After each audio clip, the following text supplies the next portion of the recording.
Hey everyone, Kevin here with JCR Off-Road. In today's video, we're going to be installing our rear seat overhead MOLLE panel in the back of our shop Gladiator.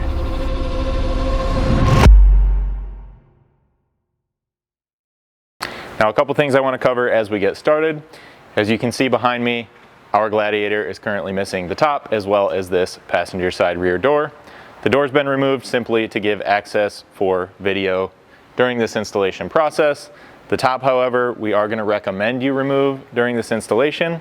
It may be possible to get this installed if you install it piece by piece with the top in place. However, at the very least, you're probably going to have to loosen up the main top mounting hardware, lift it up just a little bit, and prop it up with some sort of wedge, a couple 2x4s, whatever you have available to you there. If your Gladiator is not equipped with the bed rack and the topper like we have on ours here, it's probably just worth your time to remove those bolts and at least get the top up and slid back and out of the way. So with that being said, we'll get started with assembly of the panel out here on our cart.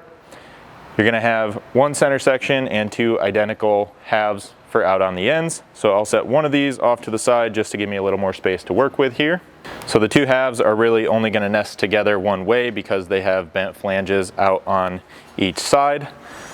When you put these two together, you want the single center section to be over the top, and then you'll be installing 1/2 inch long, 1/4 20 button head hardware with serrated flanges on the back side in the two holes out on each end, as well as the 3 across the center here.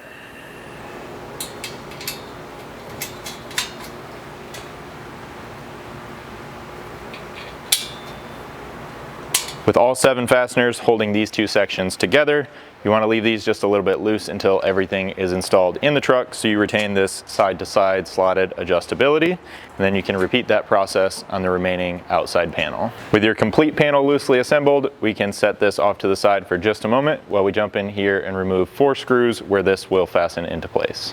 Now in here, the 2 screws you'll be removing are right here on the top of this roll bar trim. For those, you'll need a T25 Torx.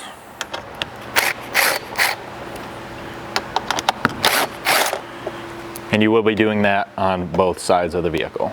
Once you have all 4 of those fasteners removed, you can then take your assembled panel with these step flanges out and down and place it back into those factory kind of cut out mounting locations. Now you see me here obviously placing it over the top of the cage. You could just as easily feed this in through the door opening and then kind of up one side at a time to nest in this same location. Either way, once you have it into place here, you can take those factory fasteners and reinstall them into the factory locations. Then, while your center hardware is still loose, you can take your T25 Torx.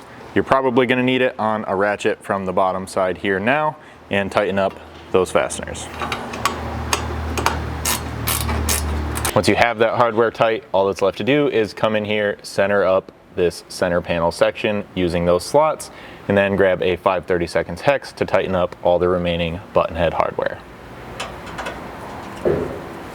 After you have all that hardware tight, you can go ahead and reinstall your hardtop if you chose to remove it, and your installation is complete. Now, if you guys have any questions at all about this installation or anything else we offer here at JCR Off-Road, don't hesitate to reach out to us. You can always send us an email at info@jcroffroad.com or call us at 269-353-1184.